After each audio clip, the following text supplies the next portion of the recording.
notification on the screen Uh-huh. when it does.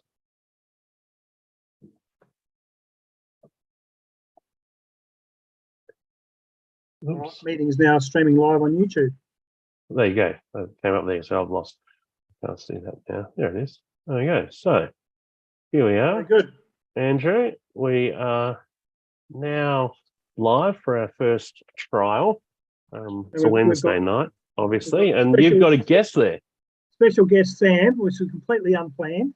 Sam contacted me today. He's in Brisbane, Brisbane seeing family, and he's better come out and have a look at your place. So here's Sam for dinner, having a quiet beer and have a look around. So Sam used to work for Ian in F3.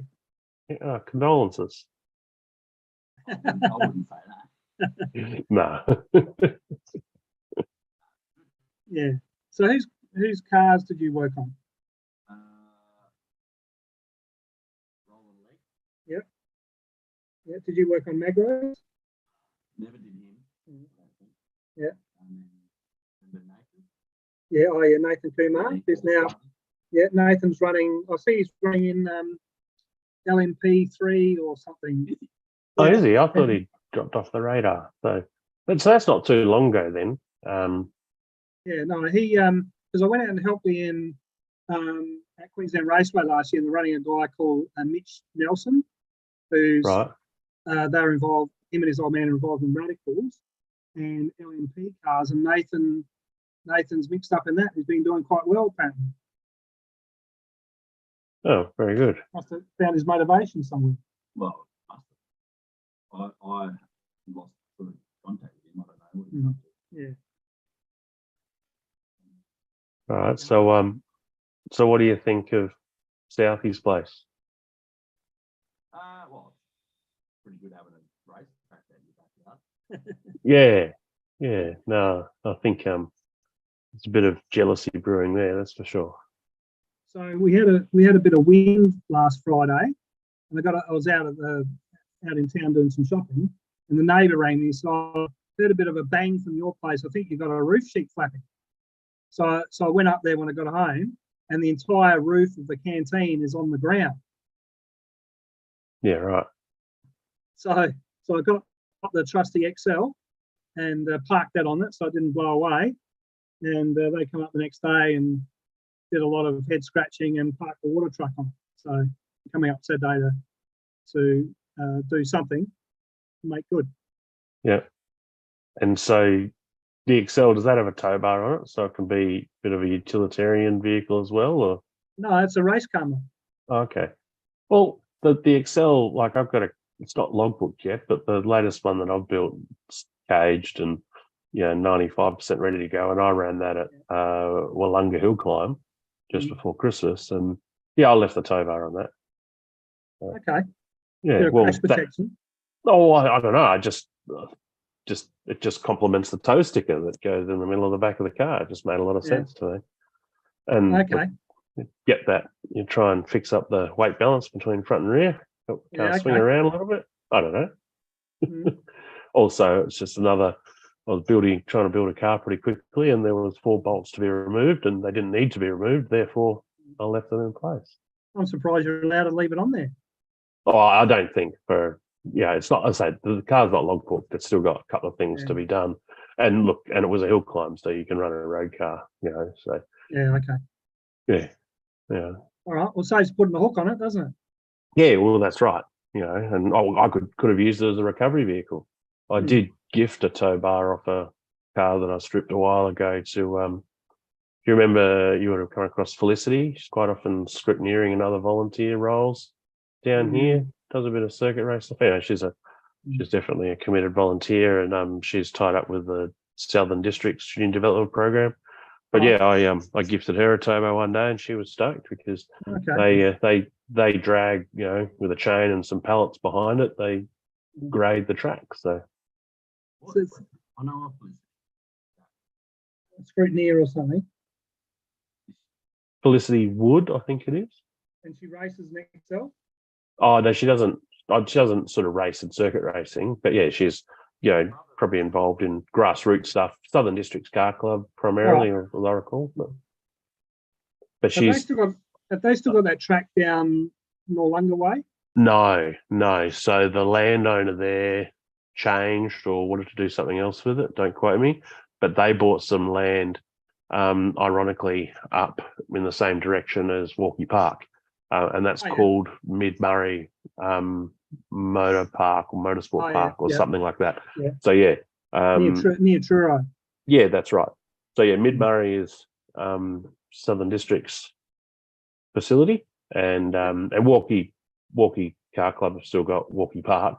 That's degraded a bit, but yeah, there's some energy trying to get that going. But as always, I think it's trying to find the resources and everything to, volunteers to keep those sorts of things still going. Is that near Gorky Park?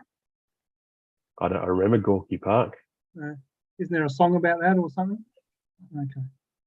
Okay, All right. but yeah, I'll just go my off on a tangent. my first Excel, which was just a road going car that I bought Mhm. just because it was cheaper than hiring, like leasing one off someone just to work out whether it was a bad move. I bought a car for $500 or so with Rego to use as a work bus, but just bought it, threw some tires on it, and as a standard car, went and started super sprinting it just for fun. And that's been sort of secondary daily for a number of years and various other purposes as anyone else that couldn't get an event prepared for a hill climb. That was sort of like the backup car, Top Gear style. And then done a few swapsies, and another mate now is the custodian of it, and it's a dirt car now. So it's Okay. I think Walkie Park from predominantly, maybe Mid Murray it goes to. But Okay. yeah, I even mentioned to him the other day, I'll maybe pull the parts out and put in this other car, whatever. He said, no, I couldn't do that. The T car, as I called it, there's too much history. So Okay. when the people that would help me out when I first started Excel racing, I couldn't pay a decent salary, but it certainly had some fringe benefits, which usually included a Chico roll and private use of company vehicle for the weekend. Okay. And they'd bring the T car out and we'd use that for spare parts. Very good. So what are you saying, Sam? You recognise Well, yeah, Nathan? I think now that you've said Excel, I reckon that's where I recognise you from. You must have, I don't know, been in the paddock one day somewhere wherever we were. I think it must have been Malala or something. Malala Bend, maybe. Yeah, well, look, if it's been around Ian for the last sort of 8-10 years since Andrew introduced me. If it's been when the few times that they're out in South Australia, I'm probably usually at the track in some capacity. Yeah. Whether it's, and I have a presence. I'm a pretty big fella, loud, obnoxious, and Ian's probably one of the few people that can sort of quieten me down, I guess, because he's usually got a bit more to say. So, or maybe he's one of the few people I listen to. I don't know. That's good. So I took Sam for some laps in our reasonably priced car tonight.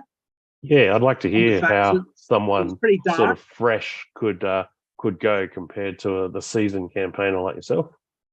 So we had a big obstacle, a water truck in the middle of the main straight, and we couldn't see out of the windscreen. It was not very helpful, and it was just about dark. But did a couple of laps. I think you think it's if we got some stars up here in the reasonably priced car, it could be worthwhile looking. Just the car and the track itself. Yeah. Yeah, I'd like to bring some B grade stars up at some point. I reckon I could bring 2 or 3 B grade Excel people up to be keen to have a crack at that.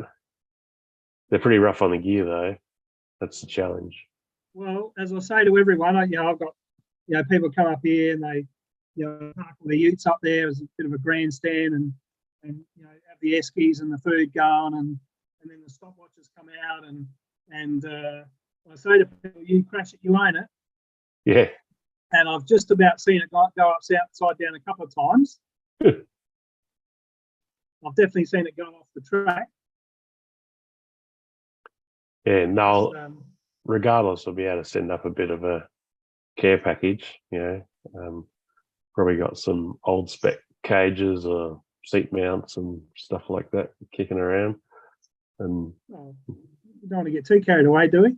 yeah, got like, some, last season's exhaust sort of development.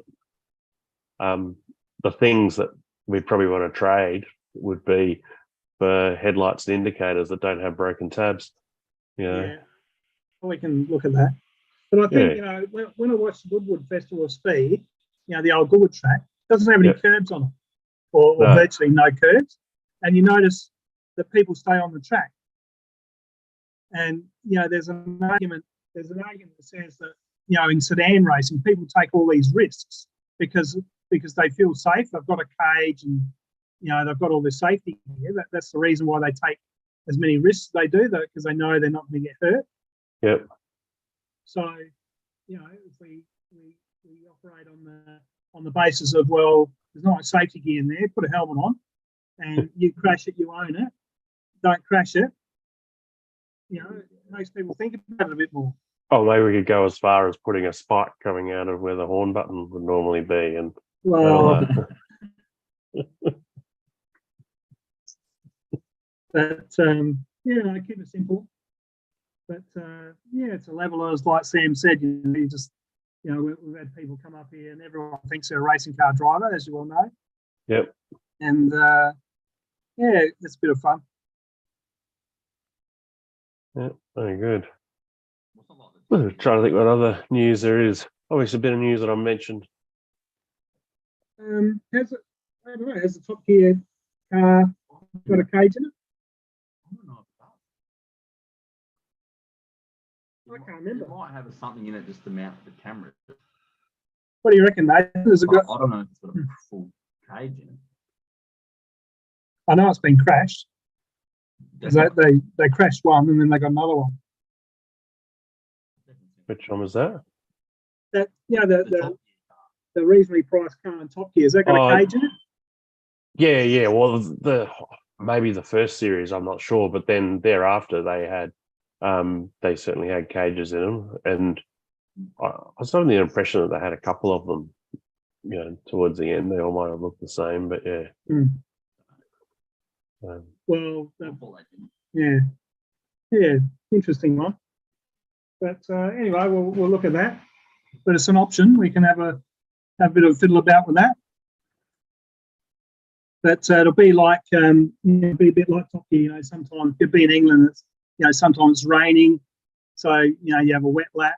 Whereas up here, if you get on the track after a race meeting, there's a nice rubbered up line. So I think a lot faster.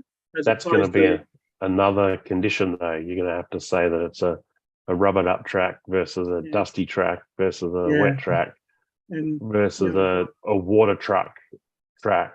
Or it's I can see that Schedule E excuses is it's probably going to be well utilised. I had to put it off because of our little canteen roof moment this week, but we've I live in the Lockyer Valley where we've got all these farm workers, and they come over, lots of them are islanders, and they come over with their international license, and they get a car over here, start driving around, and they're having a lot of crashes, and it's been raised at a community level that's a concern. So I was in a conversation with someone the other day, and I said, well, they said, we're looking for someone or somewhere where we can teach people some road rules and how to drive. I said, well, come up and use the track. So I'm getting dragged into that. I'm going to become a driving instructor.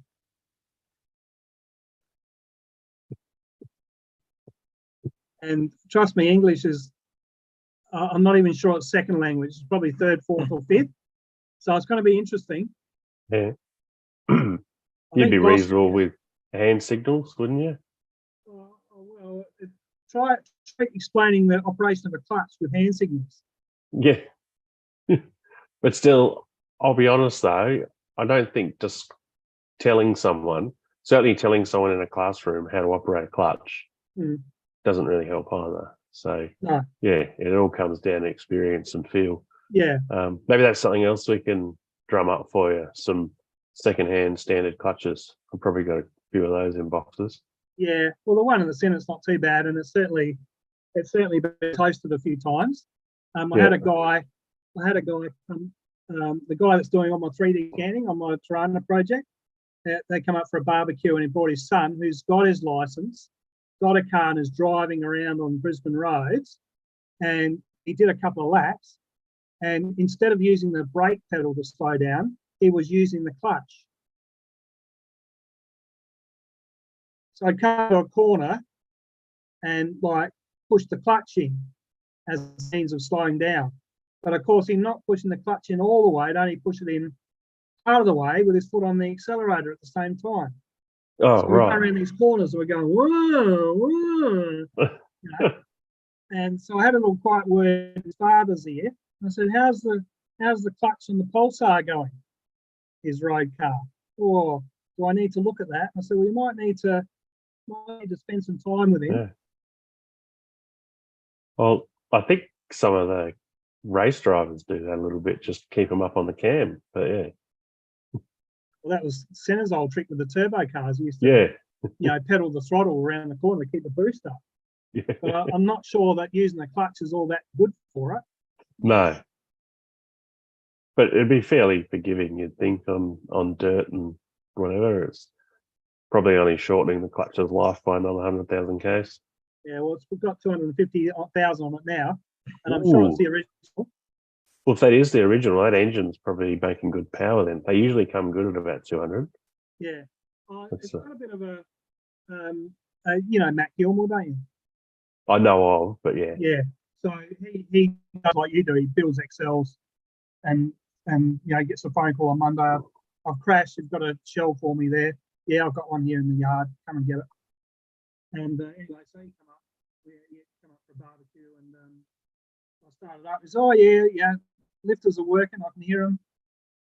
They get rattle when they start up." Yeah. Well, if it ain't tapping, you ain't laughing.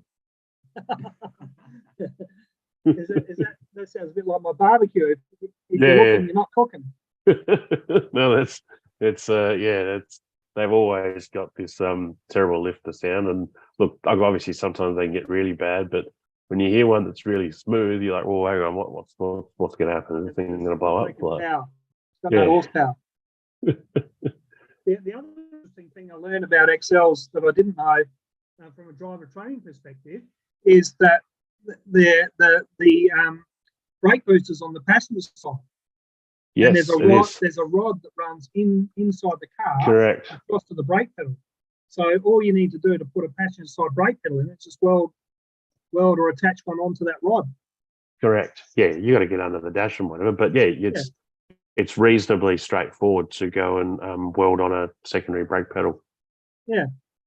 Yeah. So that's like the old days. I don't know if you ever saw the ads in the magazines where they used to do left-right conversions, and they had you attach a sprocket to the steering column, and have the chain run across. So you had two steering columns just connected by a chain. Yeah. Well, that's pretty much what they did with the Excel for the right-hand drive market. Yeah. So, like as an example, another sideline product that Wenzel developed. Not that people have an issue with it, but he's developed a special bush for the two pivot points for that bar, because it's not really a wear item. They don't really have much happen with that. So there's not many OE parts around. But yeah, he makes I think an acetal or other sort of hardened sort of polymer thing for that to improve the rigidity, because they are a convoluted system. You got your pedal going across, and they brake like crap anyway because they are a road car. They've got a long pedal, so there's plenty of free play and everything. So yeah, but for doing that, it's one of the few benefits of that shitty system. Yeah. So anyway, that's coming up. We're going to be teaching Islanders how not to crash their cars. Yeah, excellent. Well, we'll might need a few more Excels for that, by the sounds of it. Well, I don't know if you'd want to be running multiple at one time. It's probably more that yeah, they might test the crash structure. Well, I paid $500 for that one. That'd be top of the line, sure. Wouldn't be Um, much more than well, I don't know, Nathan. They're getting pretty hard to get now, aren't they? The market's a bit funny, and yeah, I think it's a bit of supply and demand, because there's obviously demand for them from the races, etc. And yeah, supply would be becoming less as time goes on, but it's nowhere near at crisis point. So I don't believe that it's pure supply and demand. I think it's a bit of Gumtree research that when people go to sell a piece of shit, you quickly have a look to see what other things are for sale for, and then you sell it for that, whatever looks similar. Okay. If you put a car online in Adelaide for less than $1,000, it'll be on, I can think of 2 or 3 people, it'll be on their trailers by 8 a.m. Therefore, the ad won't be up for long. So if Auntie Jean's going to go and sell one and their nephew wants a couple of bucks, the only ones that are sitting online are for more than $2,000. Okay. So that's, I think, the key thing that drives up the price is that there's enough motivated people that will pick up the cheap ones quick smart. So you just, and like if you wanted one and you saw one for $800 and you said, yeah, I'll come see you on Wednesday, you haven't got a chance. Yeah. Yeah. So yeah, like literally mate rang me the other day and he was on his way to pick one up, and yeah, he made the guy up on offer. The ad been up for 12 minutes. So yeah, he was literally on the shitter in the morning and about to go out with his missus, made an offer. Turned out this was in the same direction, so said, yeah, you can drop me off or whatever it was. And yeah, he didn't even pop the bonnet. Had a look at the car and handed the guy the money and just took it. So, and that's half of it is just it. In that case, the car was the right color for him, and it was worth it just for bonnet, headlights, indicators, those bits. Because once you buy that stuff, it just adds up. So mine. Well, I live out of town, as you know. So I went across the range here and bought it. Guy bought it for his daughters, and they got sick of it. And but the battery was buggered. Yeah. So I got a permit for it. Drove it. Had no fuel in it. Drove it to survey. Had to leave it going, sit in it, and rev it up, because as soon as it idled, it would stop. Yeah. Because the battery didn't have enough charge in it. So I had to fill it up while it was running, sitting inside, revving it up, and then drove it home. Yep. Yeah. No, that's it. And then the ones that have been sitting around for a while, like typically the fuel pump's buggered because it's just sitting there in some old snot or mud. So yeah, I said there's a few guys here that are pretty all over it, would go and get a car that hasn't started for 10 years, going in about 20 minutes. And yeah, there's one bloke, he's got a truck and a small business based around Excels, and he's usually the one, like when I've rung up for the odd car that's been advertised and it's mid-morning, I ring up and they go, oh no, it's already gone. And I go, oh, do you mind asking who it was? He goes, oh, I don't know. I said, what, did he come round with a car? He goes, no, bloke had a truck. So yeah, I know who that is, So yeah.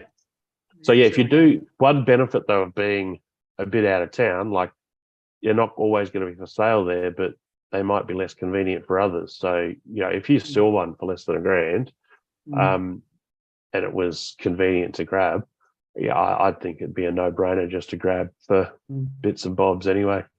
And yeah, you'll always find someone that'll get some pay for a few bits and pieces, but you could probably sell the nose, individually bits and pieces for as much as $500. You have to. So yeah. Okay.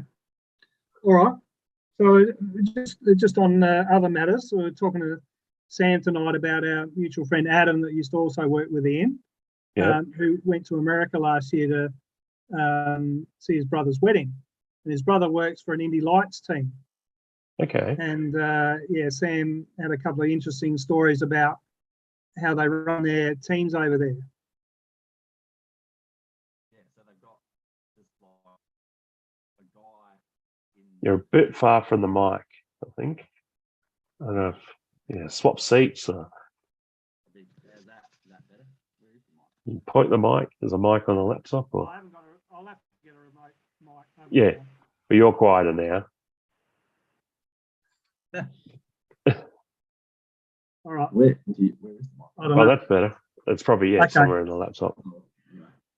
Yeah, so they've got a guy like there's like, for example, like there's a gearbox guy, and that's all Yeah. he does. Yeah. They have, like a tire guy just does pressures and mounts the tires. Well, that's it. Like not even on the rims, just on the cars. Yeah. And so the teams just get bigger, but the guys they're not really multifaceted by the sound of it, which I was very surprised about. Compared to what we used to do, which was everything if we needed to. Yeah, I think that everyone needs to be able to do a bit of everything. I think, was it 20 years ago when I was kicking around in supercars, like, there was obviously number one, number two mechanics. There was sub-assembly guys and engine guys, and they sort of stuck in their lane, but they were probably all multifaceted guys. But yeah, if they're breeding people who just do that, that always seems a bit risky. Because hell, back then your data guy would jump on and be the left rear if you had to. So Yeah. They never let near the tools. no. I think I did right rear one round. I wasn't real good, but yeah, they had me practicing for a bit, and I struggled to keep it consistently under 10 seconds. But yeah, I think begrudgingly a few sessions at one round, I was right rear. Yeah, no, I just found it from what Adam was saying, like amazing that they just weren't like what we are here. That's all. Well, They struggle for people as well, apparently. So yeah, right. well, that's what he's saying. Pretty true. Yeah, what is it like here? Like, do they struggle for people? Like, I think when I was a young engineer, they probably didn't struggle for willing people, but they need people who are willing and able. And there's a difference. I think what I found is it's hard to crack into, but once you're in that community, you're in, sort of thing. Yeah. But it is hard to crack into. The supercars, for me, seems like quite a closed community, and all they do is they tend to shuffle people around within. Guys go from teams. Yeah. I dare say there is a finite amount of people because, getting started is one thing, but then like developing those skills and then being a useful resource, is a challenge. And then as life goes on, finding those people who are still, part of the coalition of the willing that can, live out of a suitcase all the time and, ride the truck all the time. And I don't think everyone's up to that. If I sort of went and did it, I don't know where I'd be, at this point in my life. I haven't travelled for work for 5 years, and they asked me to go to Loxton for 10 days, which was fine, but that's the furthest I've gone for work for a long time. Whereas before that, I probably filling sandbags. Yeah, no, I was talking about filling sandbags. You got to remember, I'm in a leadership and consultation role, Andrew. A bit like you, I wouldn't think that they'd let you near a sandbag either. No, not really. Probably not real good on the shovel. No. Well, like it's a bit like when you drop the dishes, So, but I'm sure you could probably put together a mean sandbag spreadsheet. Absolutely. Yeah. Or a dashboard that tells you about how many sandbags have been filled and how many more should be filled. Well, we came, but like you, we spent some time up that way on our holiday, and there's an amazing amount of water around up there. Yeah. Well, what I found interesting about that short experience was, like it's a massive amount of water, and like down here, it was at the time it was still in the process of peaking. So I guess the disaster was still evolving, not subsiding. but it's happening in the middle of summer. There's no rain, there's no storms. It's prime season, and as much as the water couldn't be utilised, the current government are certainly promoting people to be still travelling in the region. So you go to Manningham, it's like the Gold Coast, but one side of the street's on the bad side of the levee and pretty much out of business, and the other side of the street, the pub's busier than it's ever been. Yeah, didn't they have a big concert up there last weekend? Yeah, they did. They had some big kumbaya up there. I think it was already planned, but then they got behind it, rallied behind it, and found another venue. So, yeah, it's an interesting environment. So, yeah. Well, Sam has over the years driven line haul trucks, and we came across, we came out from Adelaide through the Riverland and out across the Sturt Highway, and the Mercedes is not very good at handling the potholes, and there's many of them. Yeah. And that would be frustrating, because I dare say one thing the Mercedes is good at is maintaining speed on the highway. It's easy to do 1,000 kilometres in a day in that car, no problem at all. But when you've got to watch, you're on high alert all day for 6-inch deep holes. Yeah, well, you should see if you get some like 15 or 16-inch, wheels for it or something, and have some, highway tires. Some big tall ply tires. Yeah, some 65 series or something. Yeah, that'll look really good. Well, it's not all about good looks. I would have thought you'd accepted that a while ago, Andrew, but yeah. Well, I've seen guys do that with foresters and things. They put full, not mud tires, but full off-road tires on them. Yeah, I don't know. Talking about going, full off-road, but it's probably got a couple of licorice straps on it at the moment, I'd assume. Yeah, 35 series on the rear. Yeah, so that's not a lot of room to move there. No, not a lot of tyre compliance. They wouldn't be very sensitive to tyre pressure changes. No. Sidewall stiffness wouldn't really matter. Yeah. Yes. But, yeah, it's going to be an ongoing challenge. Yeah, so I think this is going to be quite an ongoing thing here and down our end of the river, because the level's slowly going down, and so the floodwaters are slowly receding, and now it's going to be a long, slow process of re-energizing customers and restoring things, etc. So it's going to be quite protracted, and I think we've just come out of the last La Nina, but there's a lot of moisture around. So I think if they had another big wet, there'd be nowhere else for the water to go. So there's every chance we could see similar conditions again if we had another big wet. Okay. Anyway, that's enough about the real world. Yeah. So tell me about Bathurst at Easter. Other than the Headline XL race, what else is on there? Yeah, so they've got a little thing called the 6 Hour, which is a production car race. So they got 50 odd entrants for that. I'm trying to think what else is on the bill. I'd have to have a look. Excel's being the headline act, they'll most likely be on first thing in the morning, like 7:30 in the morning or something. So yeah, they get that. They get to scoop up all the fresh leaves in the morning. Rubber in the track. Yeah, that's right. Actually, was it last time I went? Yeah, last time I went, we had an interesting scenario where we were the last group on Saturday and then the first group on the Sunday morning. Oh, yeah. And then sure enough, on the Saturday, I think it wasn't Touring Car Masters, but it was something similar, Heritage Touring Cars or something like that, like the proper cars.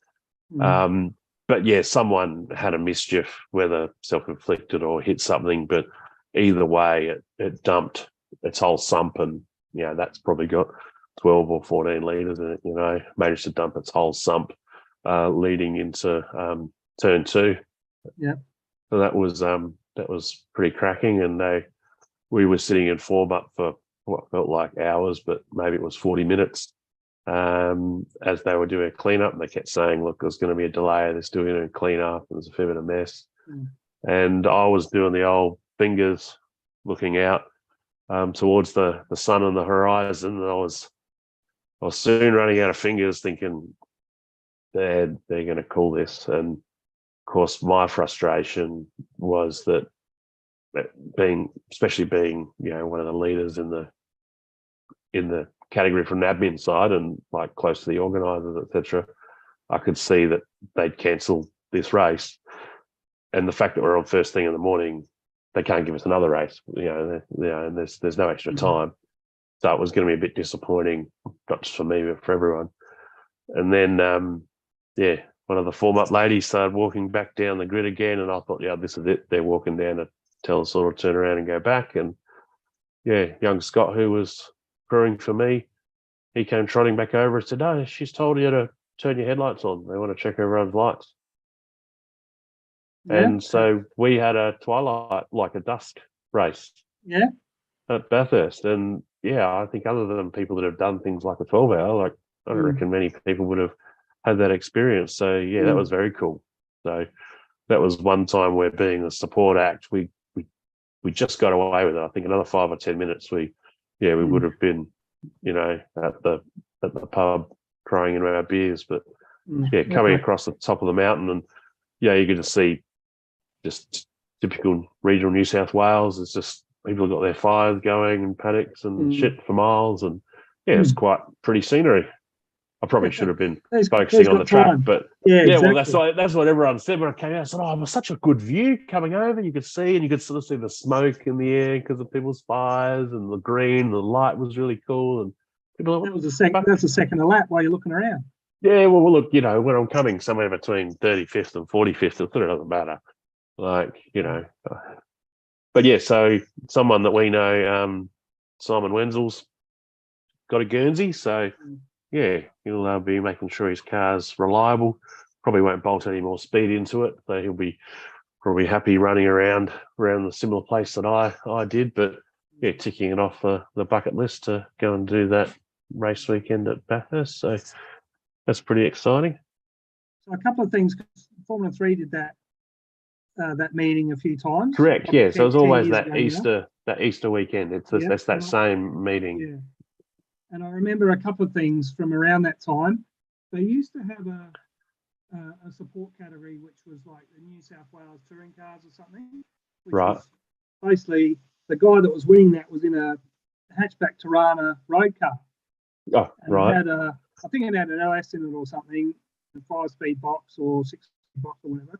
And this thing was good for, I've seen some online stuff afterwards, good for like 260 kilometres an hour down the straight. But I looked at the car, it had a half cage in it and drum brakes. And I thought, just roll up in your roadie, and away you go, 260 kilometres an hour. Well, I suppose it was probably a sprint format, not a race then. Oh no, it was a race. Yeah, Put it up, whole lot. 40 right. cars or whatever. But the other thing for us, I think, were you involved at that time, Sam? I missed my first year was 2015. Okay. I think 2014 was the last year. Yeah, okay. So someone did a 202 point something. Yeah. With 200 horsepower.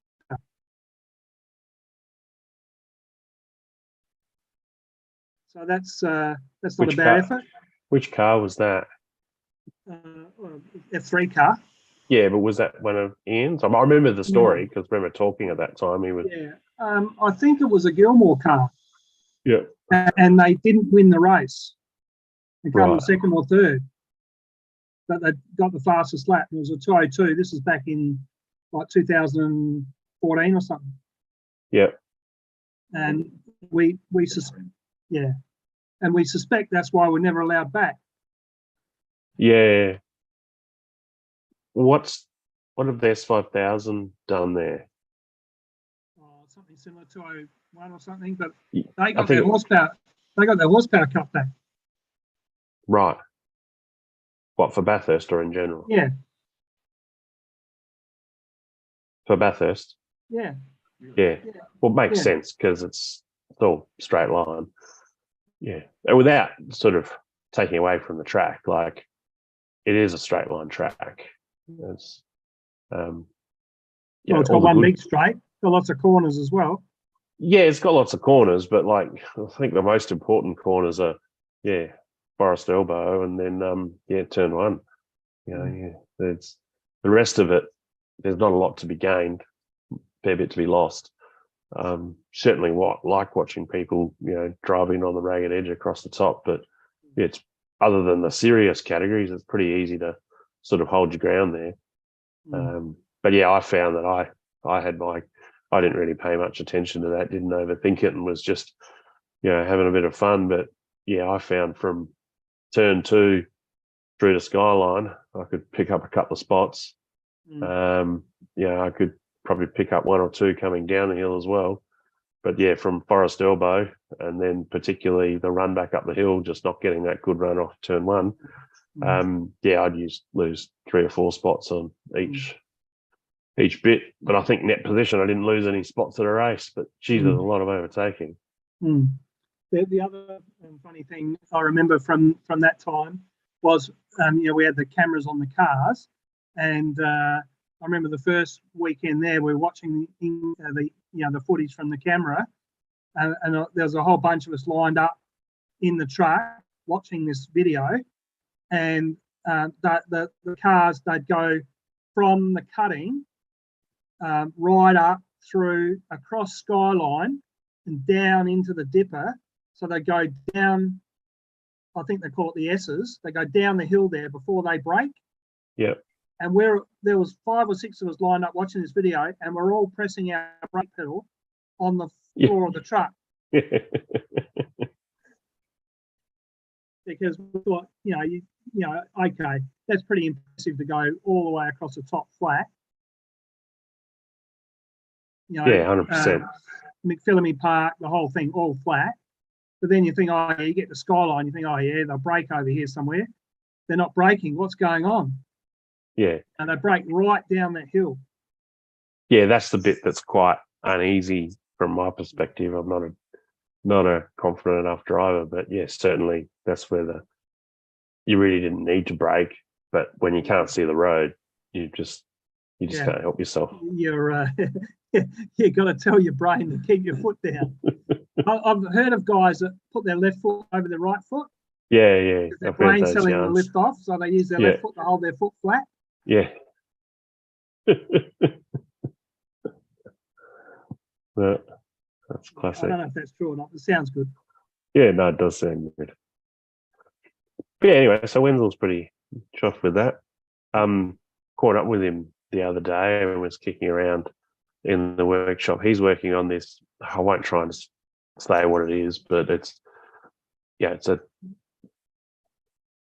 Mercedes 50s tribute car of Kevin's. Anyway, it's all been stripped down, and he's just about to this week start putting it back together. So I think the chassis was coming back from the powder coaters this week, but as we we're kicking around, he was just showing me bits and pieces. Said, just been getting some stuff soda blasted. So there's a heap of cast aluminium bits and pieces on this that were all sort of period. And it's pretty neat. And like picked up this like dry sump tank for it. And turns out it's something that's come off of a World War II era plane. And been, cut and shut and modified to sort of make suit. And the same with all like the brake and clutch reservoirs. Okay. They're all something, so these cast aluminium things of some unknown aero origin with then little brass caps and everything. So it's quite neat. I'll have to get a few photos and little clips of some of these bits and pieces. So it's going to be quite an interesting project over the next few weeks as he starts putting this thing back together. Mm. It's So- the donor car was again, I won't quote what it was, but it was like a Mercedes sedan or saloon car of the era that's then all been cut down to then make this tube frame sort of Formula One sports car sort of period thing. But yeah, as much as it's a backyard car, I guess, from a long time ago, there's a lot of cool little period bits in it. Yeah, we'll probably address this earlier for Sam's benefit. Simon Wenzel's an old friend of ours in Adelaide that works for Kevin Weeks. You know Kevin? No. Okay, so Weeks and Macklin Real Estate, Yeah. Superlot. Yeah. That's Kevin Weeks. So Well, Kevin, he sold everything just recently. yeah, all of his real estate stuff.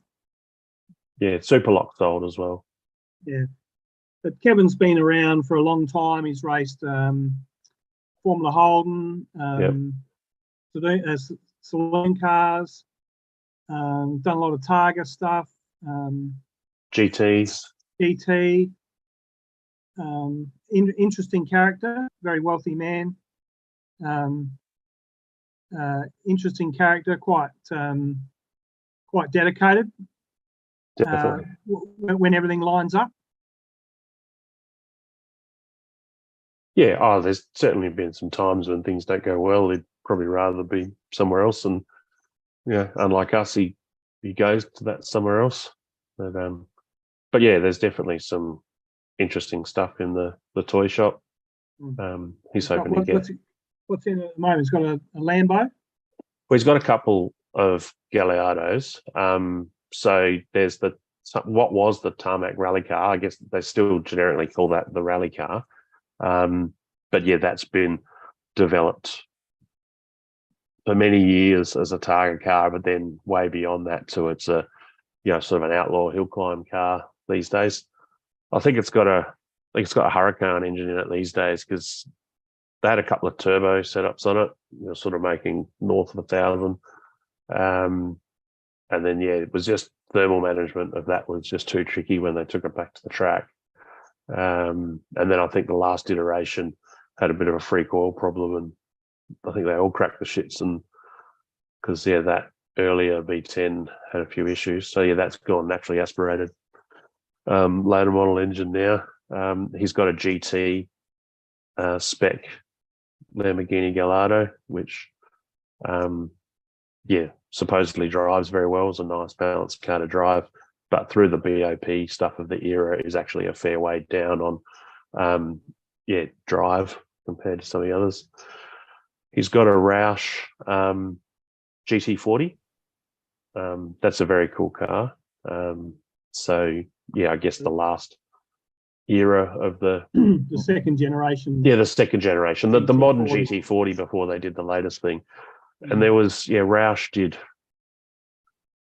I don't know, it was half a dozen or a dozen of those. I don't know, if someone ever watches this, they'll crucify me for getting it wrong because I should know. But did a few of those. And I think he picked that up off some chap in Malaysia. And the yarn I got was the guy still liked the car, but it was difficult to drive. And I sort of always tried to kill him. And Kevin drove it for a while and crashed it a couple of times. And this is when he was doing the full-time GT stuff. And I think the last crash, it was Wenzel was tasked to do a sympathetic restoration, like make it roll and function, but it's not going to see the track again.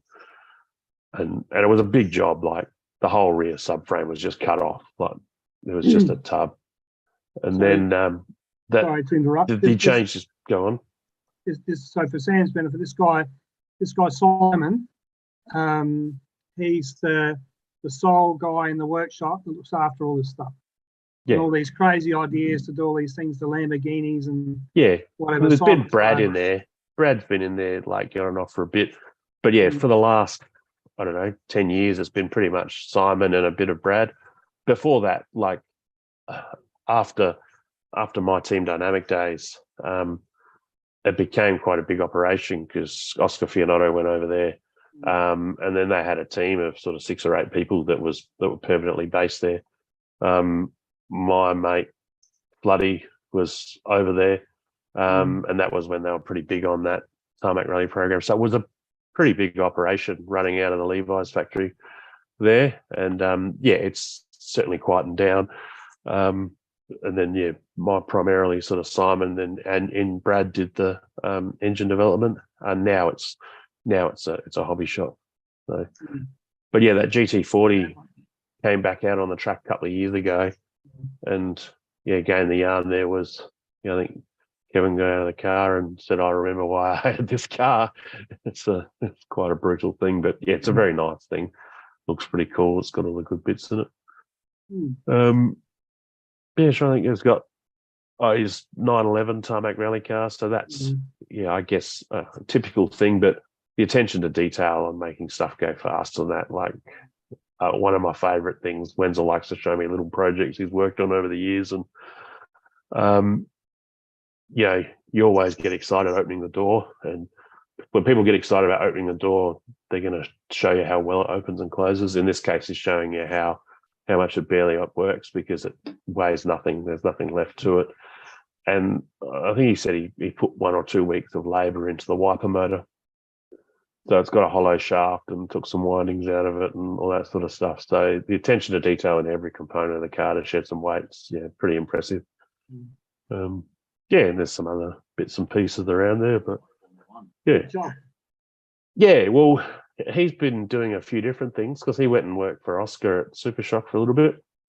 But yeah, I think everyone that's worked in that environment for Oscar sort of does it for a bit and realizes there's other things to life. So yeah, no, he's back with Kevin, and yeah, got some cool things to work on. So as I said, I want to try and maybe get a bit of this stuff on this Merc, as Simon's an interesting phase of putting it back together. Very good. Yeah. All right. Well, I reckon that's a good initial catch up. So Yeah.